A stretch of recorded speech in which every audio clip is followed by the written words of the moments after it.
From the sidelines, we gotta hustle cause we gotta eat. From the sidelines, we got some goals that we still gotta reach. Alright, so we're here. Landed at about 1 a.m. yesterday from the opening. Had an unbelievable weekend in Dallas. Huge weekend for the Sideline Hustle, man. Like, it was cool when it was over, just reflecting on how far we've come, in like a year. Definitely. I mean, when you gave me that phone call, it's kind of surreal, man. Yeah. That's kind of what we've been hoping for, to get that break. And every post we were posting out there was surreal too. Just seeing like you're doing it, You actually said it, like it's surreal to see your dreams like living it out. So 100%. It's crazy. It really is, man. And it was like, it's really wild to like. When it was all over, I was reflecting. I was like actually standing in like the Cowboys practice facility, looking around. Like, who would have thought? Like, I've never built anything from scratch with no blueprint. No one's ever really done what we're trying to do.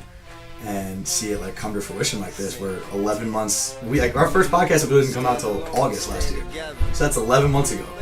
And 11 months later, Nike's paying for a trip for us to go on to the opening and hang out with Gronkowski and Todd, Gurley and all these NFL guys. Like, it was unbelievable. For sure, just getting started, man. Just getting rolling. Yeah. They say family that prays together stays together, and one that walks apart just falls apart. So together we stand divided. It was the 30th anniversary of Just Do It. Just Do It, the Nike marketing ad campaign was a lot bigger than just a tennis shoe or, sportswear. It meant a lot more. It serves to help athletes break down barriers as a rally cry to inspire self-belief. Which is dope. And it really fits in well to what we do, because Just Do It is, it basically was a slogan to empower everybody to be an athlete, right? Like, you don't have to have LeBron James skills to be an athlete. Like, anybody with a body is an athlete, is kind of their thought process. And to me, I think it goes perfectly in line of like, all right, like we're interviewing Rob Gronkowski, but you're trying to humanize his skills. Like, hey, what do you do for route running that everyone else can do? You know what I mean? And like, just do it. Like, you don't have to look like Rob Gronkowski to run a great flag route. And then we got a little bit of insight from Rob Gronkowski, which in an interview we'll post later, that, he talks about like the why he thinks his flag route, his corner route is the best route. So I think it's cool to like go on that theme and continue to like maybe have like a Just Do It podcast or something where you're humanizing these skills of these Nike athletes, but breaking down the techniques and their practice habits and their process. Like, a big thing I talk to guys at is like, how do you talk to yourself at the line of scrimmage? You know what I mean? Like, before the play snap. Like, it's not just huge. That's huge. Yeah. Like, people don't realize how much thought goes into just one play. Exactly. And the mindset that people have. Exactly. Every single play. Yeah. You don't just go out there and, people think that Eli just looks at Odell and is like, where is I'm going to throw him the ball, Yeah. There's a lot of stuff that goes so into much. it, And so much preparation and Exactly. game film. Like, that's what everyone came back to, from Bryce Love to Todd Gurley to Gronk. They're all like, man, it all starts with the preparation, and that's going through your head the whole game, and you see this look and you know what to expect, and you have a process of talking yourself through it, and it was cool to hear them all kind of echo the same things. For sure. But I just think it's a really cool combination of like Nike with the way that Facebook and YouTube and Instagram is kind of becoming the main platforms for everything. Nike is going more away from bigger channels and like NFL Network and ESPN, and more towards content creators. And we're lucky that we're they consider us one of the top content creators in the space. So I think there's definitely going to be some room to let's capitalize on this Just Do It kind of campaign and this slogan, and take that further to analyze the game of football, analyze the skills, and do what we've been doing for the last year. For sure. So that was dope. So let's jump right into it. Talk about so as soon as you got there, talk about the experience right from the beginning. Yeah, no doubt. I ended up getting in at about noon. We had a first meeting at 2:30, so I got in. They had this big duffel bag, just like full of gear, like waiting for me. And it was crazy, man. They gave us a pair of sneakers that were really nice, a pair of cleats, and then like all this workout gear. And they told us like, bring this bag with you. And we didn't really know what was going on. I just like had this big ass duffel bag that came with me. And then I had my backpack on and the GoPro the whole time. And so the first thing we did, so like the gear was unbelievable. The hotel was like this, like the Dallas facility. First of all, like I don't know if you've been to Patriots place. No. Patriots play. No. It's similar where they have like all these shops and bars like kind of connected to the practice facility, and then inside the facility is like where they practice, a bunch of office buildings. But it was cool. It was a cool like little campus almost. It was like $1 billion, right? Yeah, it might be more. And it wasn't attached to their actual stadium. The stadium is like in Dallas. That was like 40 minutes away. So this was just their practice facility, their offices, their meeting rooms, like where they do their work. But the game stadium was something I didn't else. know that. I thought their facility was right next to the stadium. Yeah, I did too. But we didn't actually get to see the stadium. But this place was still amazing. And I actually think the practice facility itself was like $1 billion. And they also said that like Jerry Jones owns all the land between like the practice facility and the stadium. That's real money, right? Yeah, exactly. But it was dope. So we got together. The first thing we did was we went on a tour of the Cowboys facility, and that was incredible, man, because it was cool. Like, we played major college football. You played major college football. I've coached major college football. So we've seen a lot of great facilities. Like, we've been to Michigan. We've been to Ohio State. Rutgers is a good facility. Like, I've seen a lot of this stuff, and it's hard for me to get blown away by those things. It's like it's all kind of one and the same. And like, I was blown away by this place. And to me, the coolest thing from a coaching perspective, like, I'll get into more of what it was like, but the coolest thing from a coaching perspective was they had mini walkthrough fields right outside the meeting rooms. No way. Which was it's so like simple thing, but so smart and so practical. So like, you're sitting there talking through a concept, and it's like, get up, let's go walk through it right now. That's perfect. And they had like a little 20-yard field, and it was like, I was like, that's the most brilliant thing I've ever seen in my life. Because sometimes when you're watching film, you're like, you can't really see it, and then when you see your coach walk through it, or you put it out in front of you, exactly, it makes so much more sense. No, exactly, yeah. But we just like walked around. They had a training table that fits like 350 people. Look, was like so beautiful and incredible. The weight room was unbelievable. Like that stuff was nice. Like the weight room, the nutrition room was like as nice as I've seen. But nothing like for us that's like really like, oh my god, I can't believe this. But it was just nicer than any I've ever seen. But similar to what like the major college football programs are like. But they had 2 outdoor practice fields. The opening, because it was 105 degrees the whole time, the opening took place in their indoor field. But they got 3 fields right there, and you can walk. They got this hallway where you can walk right from outdoor to indoor, and it's all connected. So that was really cool, and just like they had some cool little stuff. Like the locker room was incredible. Locker room shaped like a football, which they didn't let us video once we got to the locker room and like after the weight room. But it was shaped like a football. So like Garrett, I guess, stands in the middle, and everyone can see him. Yeah, which was kind of cool. And like the locker room itself was the nicest locker room I've ever seen by far. We toured the Dallas Cowboys facility. I told you we had that big duffel bag. Yeah. So then they put us through a speed and agility workout with Roquan Smith, who just was the Georgia linebacker who's got drafted like number 8 overall. For the Raiders, right? The Bears. The Bears. And he was dope. He was like a really, really well spoken guy, like really, really cool dude. So they brought us through this dope workout, and it was basically like training for your 40. We didn't do the start because I think the start would take years, and there was a bunch of like non-athletes, like but like we had like resistance bands. And they were talking about like top end speed and start speed, and we all ran a 40. But it was cool, like a little speed training. You got a taste of it. Like their whole Nike's idea of bringing us down was, here are some of the major players in the content or fitness, or BuzzFeed was there as well as some other major media companies. But let's put you guys through a mini opening experience so you kind of know what the kids are going through. Like, we didn't spend that much, like, really any time with the kids. Like, I saw them in the elevator and was BSing with them and stuff, but we weren't really around the kids. It was more like putting us through like we were a player and giving us that mini experience so we could document. That's cool that they look at that approach in that way. Yeah. Rather than kind of just push you in and just let you roam around with the kids. Exactly. They had an itinerary for us. Everything was planned out. Yeah. We were around NFL athletes who had kind of been through the opening themselves, giving us insight. It was really well done. I mean, it was crazy too, like reflecting like, we've had talks with other smaller brands, like equipment brands, apparel brands, about like pairing up with them, doing some sponsorships, and none of them really ever felt right. And now here we are getting flown down, like collaborating with Nike. Yeah. Which is the brand. Like there's not a better brand I would ever want to be paired with than Nike. For sure. So that was really cool.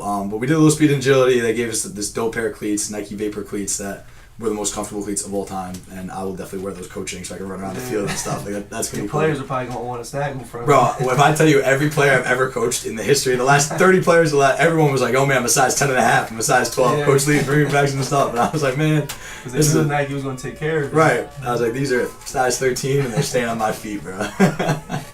You want to talk about some of the guys you met over there, or? Yeah. So the biggest guy. So one of the major content creators in the football space is this guy Matt, who started this brand called I Know Football, and really the way he explained it was back in the day, and we did a podcast together that's coming out soon too. But about 7 years ago, he was playing in the Arena League, and then also signed like a semi-pro contract, and I guess the two leagues, the 2 seasons overlap, so he would have like 2 games a week, I guess, for those things, which is crazy to think about that. Wow. To a different form of football we've kind of never explored. But he needed 2 different helmets, and so he like was looking online like, what's the best helmet I can buy? I want to buy the best one, and there was no reviews for it anywhere. So he like went and bought a helmet, and then ended up reviewing all his gear himself, his cleats, his gloves, and then I guess it kind of blew up because obviously he wasn't the only one with those questions. All the kids everywhere were like, "What helmet should I buy? What glove should I buy?" Every dad who has a son who's about to start Pee-wees is looking up, what's the best helmet? 100%. Yeah. So he started like a vlog where he reviews all the latest product, and now he gets it to where he's got 100,000 followers on Instagram, got like 50,000 subscribers on YouTube, and he said he does about 3 vlogs a week where Nike, Adidas, Under Armour, everyone is sending him gear to review, and a lot of them pay him for it. Like cutters will pay him to review a pair of gloves or whatever. That's cool. And he was just a really cool guy. Like he's 33. I've been doing it for 7 years. So he started around our age. Like I was 26 when we started.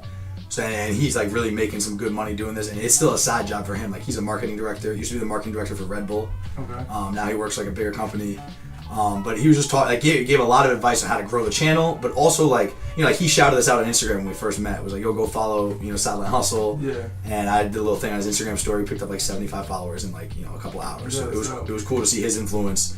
But he was definitely like a cool guy where I think there's gonna be something. He also has a ton of football stories, and he was like, man, I just want a platform where I can tell stories from the Arena League, from right, exactly, exactly, right yeah. And he was like, I want to tell stories from the Arena League, from semi-pro. He ran track at Michigan. Didn't play football in college, but ran track at Michigan. He's like, I just got all these stories, and I was like, bro, this is what we do on Sideline Hustle. Yeah. Like, I've told some stuff I definitely should not say out loud. I mean, that's funny because a lot of people have came up to me and been like, why don't you play arena football? And it's like I don't really know anything about it. Yeah. So to hear stories from him or stuff like that, I think a lot of people be intrigued by exactly. That. Everybody kind of can. YouTube NFL player or whatever. Like, nobody knows anything about Arena League or semi-pro. Yeah. He was like, some guys would skip practice in semi-pro. Like you couldn't. It was crazy. So that's wild. But he's just been really successful. I think it's really cool. It was cool to see. Basically talk. It was cool to be. Again, like everyone had been doing their thing for 3, 4, 5, 7 years, whatever. We've been doing it for a year. And to feel like we belonged and to be like, yo, I'm doing things the right way and we have a good plan and we're on to something was really cool because like there's no real way for us to know because there's nothing to base this off. There isn't another football education resource out there. There's not another media company. Nothing to compare it to. Yeah. We're kind of innovating in this space ourselves. So I've never felt more confident in our vision and our plan. And a guy like Matt, who was immediately like, wow, this is a dope concept. I definitely want to keep working with you. We can pair things up really well. Because imagine like if we can give advice to, like we do a lot of receiver talk and quarterback talk. We can give advice to them, hey, if you're a receiver with ankle problems, here are the best cleats for you. If you're looking for a new pair of gloves, here are the best gloves for you. And that fits right into our football education space. So I think Matt will definitely, we'll do a podcast with him that'll release in the next week or two. And I think he'll definitely be a guest and be a guy we collaborate with a lot. So that'll be really dope. Met some guys from CBS Sports, met some guys from BuzzFeed. And then, this dude KG who runs Cosign Magazine, where he basically just tells stories of entrepreneurs that they quote unquote co-sign, and that was really cool. Like it's all industries. They gave us a little tour of a little snippet of their innovation, their latest product innovation, and that was dope. They had 3 pairs of cleats, one for skill guys, which was the one we customized that I'll show on camera here and we'll talk about. But one that was for skill guys, it's really light and replaces spat. It's really high ankle, but so many skill guys, if you have bad ankles, you're getting your ankles taped or you're getting your cleats taped, spatted before the game. And this basically replaces it, so you still have that high ankle support, but it's super light and flexible. And I think that's something for Nike too, because a lot of people don't know in college football, you're really not allowed to spat. Yeah. They tell you because they don't want you to cover up the Nike logo. Exactly. So I think for something for them is why not invent something where it kind of kill 2 birds with one stone. 100%. So the kids don't have to spat. And the Nike sign is still visible. Exactly. So I think, I was actually talking to my high school kids the other day, and they were asking me, why I didn't spat every game. And I was like, well, I wasn't allowed to. Yeah. You know what I'm saying? Because you had a Nike contract.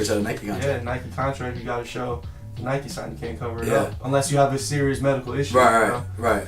No, which is very interesting. And I actually did an interview, too, with 2 guys. This guy, Jeff and Tyler, who are, the product line managers for apparel and for cleats, and they're in charge of the innovations, and they said they have a plan through 2028 for product innovation, and they work as far as 5 years ahead. There's so much stuff they couldn't share with me, but the biggest thing they said is they basically do a focus group of athletes, what do you need, what could be better, and that was a big thing, was these guys, for high school athletes you can all spat, for D3 athletes if you have Nike you can all spat, but those NFL, those D1 players, they're my ankles are getting I need to spat my cleats and I can't.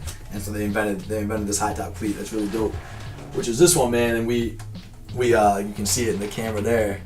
That's but dope. It was cool. They gave us this little sheet.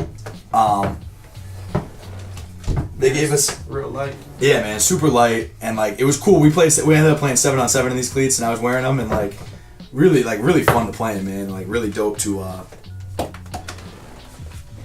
Really fun to play in, really dope to just try them out, and we had a little sheet that allows us to customize them. So I got one toe spray painted black, one toe spray painted silver, little white splatter paint on it, and then I got WRU on the side for And that's what my little movement of receivers, the receiver movement we've started. We call ourselves as WRU. So want to represent those guys. Originally I thought it was something I would wear coaching, but now that I see them, I'm like, oh, this is more like memorabilia. Like, I think I just want to keep it up in the office. Sure. Plus Nike hooked us up with so many cleats. I got cleats to wear coaching anyway, which is dope.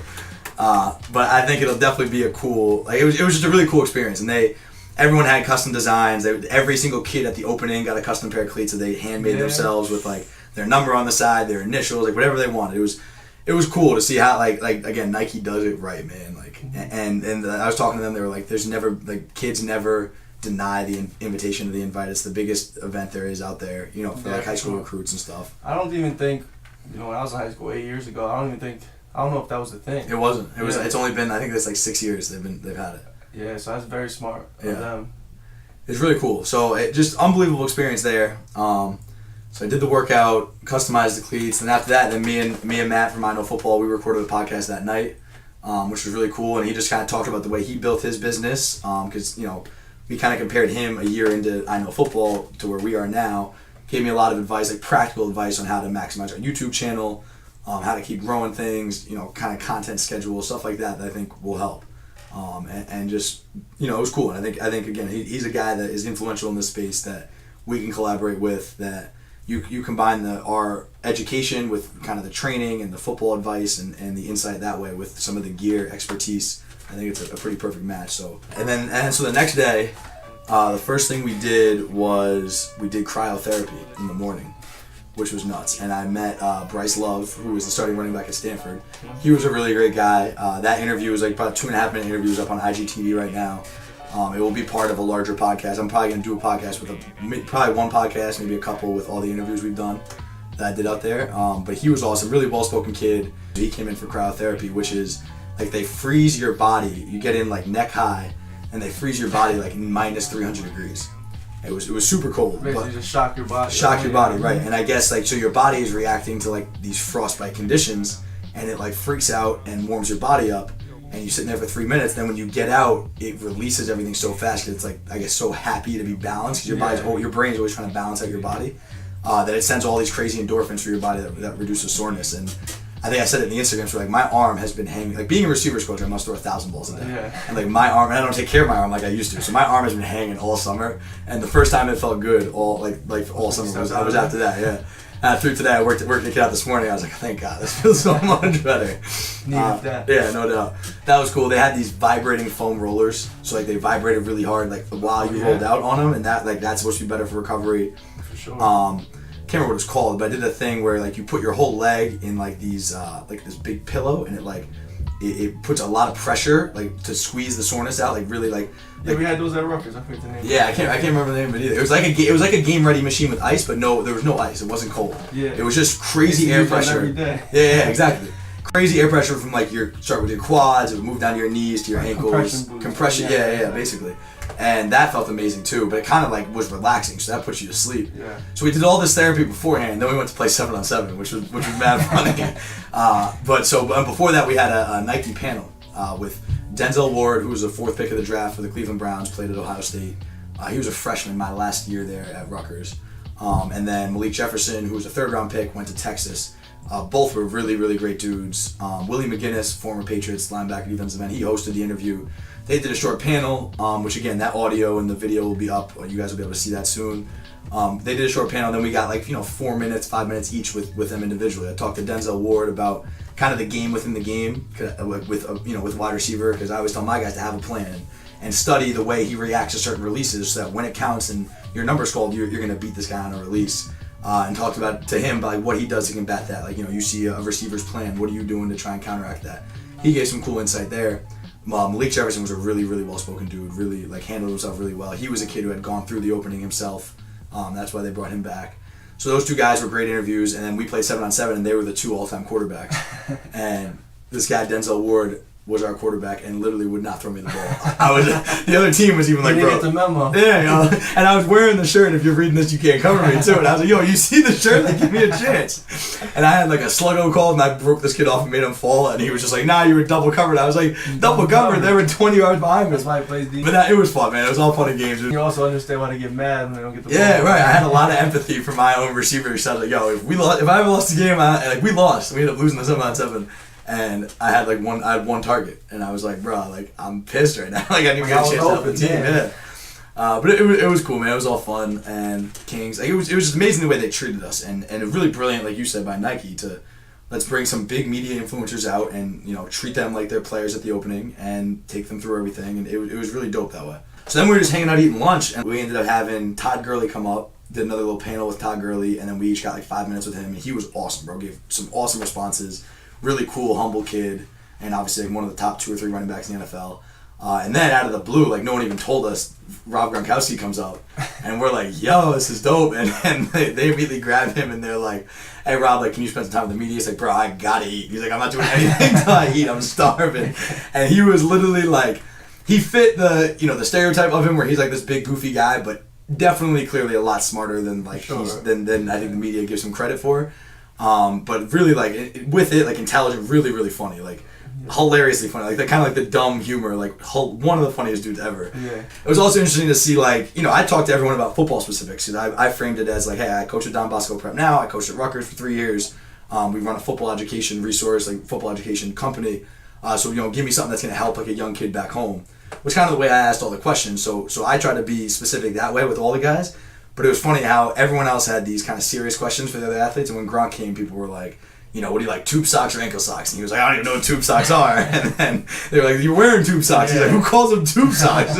All right, tube socks? You tube sock guy? Is that a tube sock? I don't even know what tube socks are. The long socks. I would have had you pegged as an ankle sock guy. No, I am ankle socks, but I'm both. I like the high ones, and I like the ankle ones too. I don't like the in-betweeners.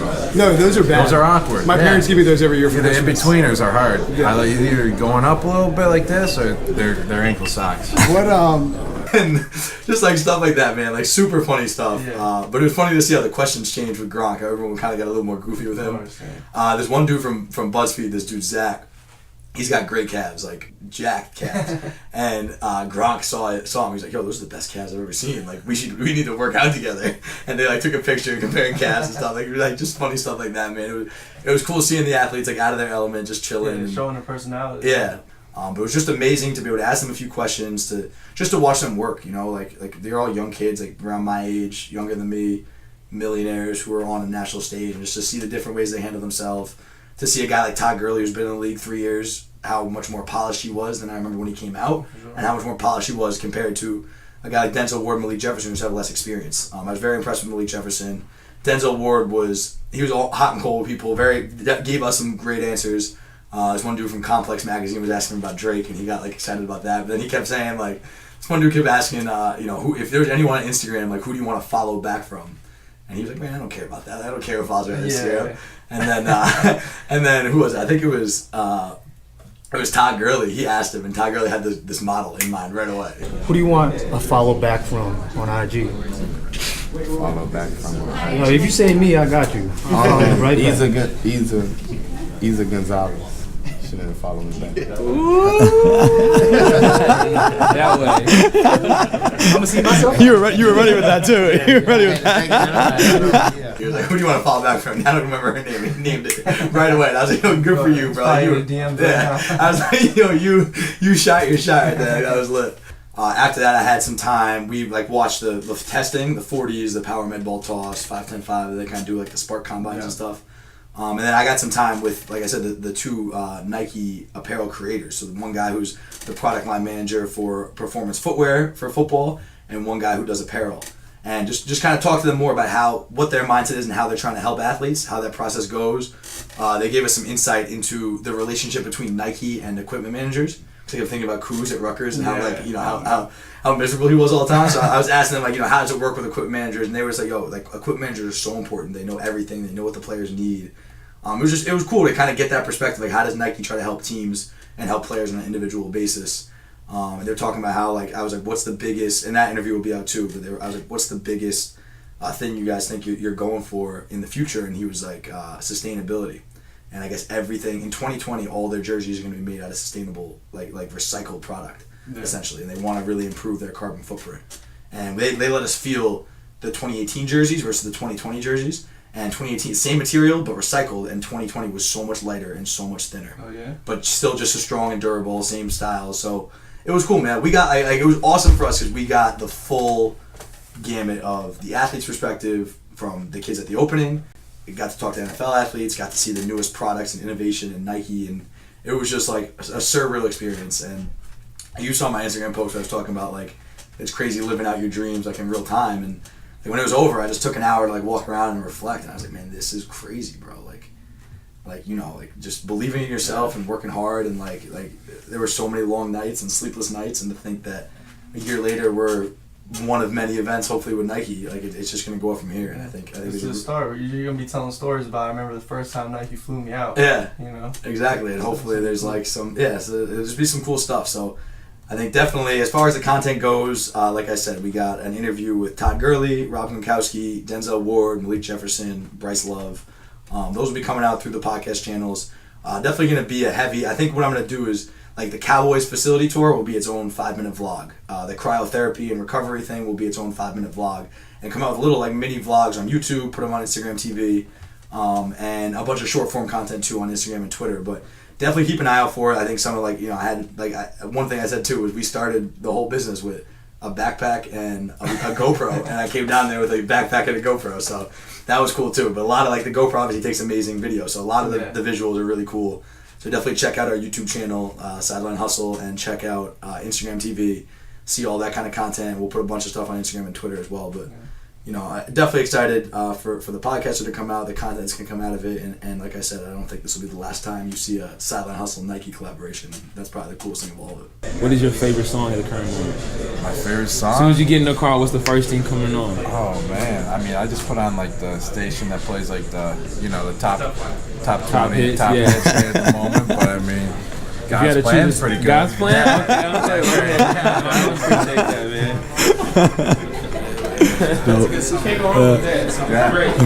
I mean, that one's easy. But I mean, every time it pops up, I'm like, oh, okay. I don't wanna die for them to miss me. Yes, I see the things that they wishing on me. Hope I got some brothers that outlive me. They gon' tell the story was different with me. God's plan. God's plan. I hold back sometimes I won't.